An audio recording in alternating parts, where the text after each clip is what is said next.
যদি গুনাহ স্বীকার করি যে এটা আমার দ্বারা গুনাহ হইতেছে, এটা আমার মধ্যে ত্রুটি, এটা আমার মধ্যে ত্রুটি, এটা আমার মধ্যে অসুবিধা, তাহলে যে ব্যক্তির দিলের মধ্যে গুনাহ সংক্রান্ত সন্তুষ্টি থাকবে না, গুনাহ তার কাছে থাকে না। গুনাহ তো শয়তানের পক্ষ থেকে একটি মেহমান, এটা কালো মেহমান। এটা কি কালো মেহমান, এটা শয়তানের মেহমান, এটা আমাকে নষ্ট করার কি মেহমান। এটাকে জাসুস বলে। কি বলে? জাসুস।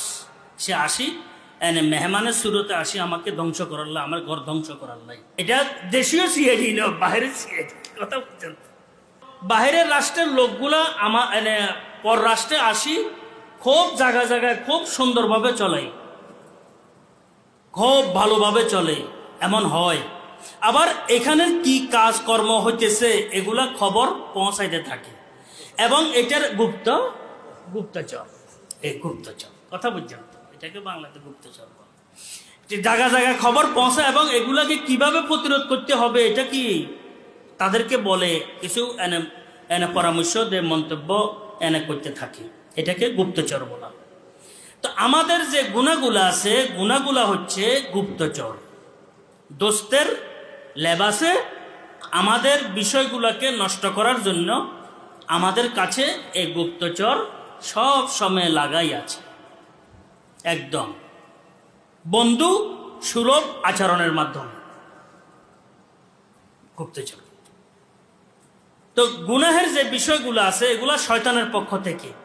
এই কারণে যখন গুপ্তচর ধরা পড়ে, সে তখন আর দেখে একটু অনুমান হয়েছে এখান থেকে ভাগি যায়, আর তাকে তালাশ করে পাওয়া যায় না।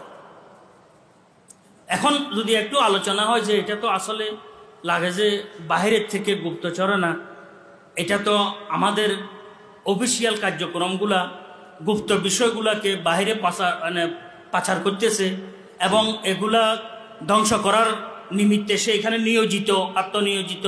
চট করে দেখবেন যে দেখছে নেই। তো এই গুনাহগার যখন এটাকে খারাপ মনে করে যে এটা আসলে শয়তানের পক্ষ থেকে, এটার মধ্যে সাক্কাফি, এটার মধ্যে কোনো সন্দেহ তা নেই। এটা কিসের পক্ষ থেকে? শয়তানের পক্ষ থেকে। আমার ক্ষতি হয়, আমার আমলের ক্ষতি হয়, আমার ইমানের ক্ষতি হয়, আমার তাআল্লুক মা আল্লাহ পাকের বন্দা হওয়ার ব্যাপারে, আল্লাহর হাবিবের সঠিক উম্মত হওয়ার ব্যাপারে এগুলা বাধা। তখন এই গুনাহ বেশি দিন তার কাছে থাকে না, এইখান থেকে বাঘে। কারণ আদর পায় না। কি পায় না? এই যে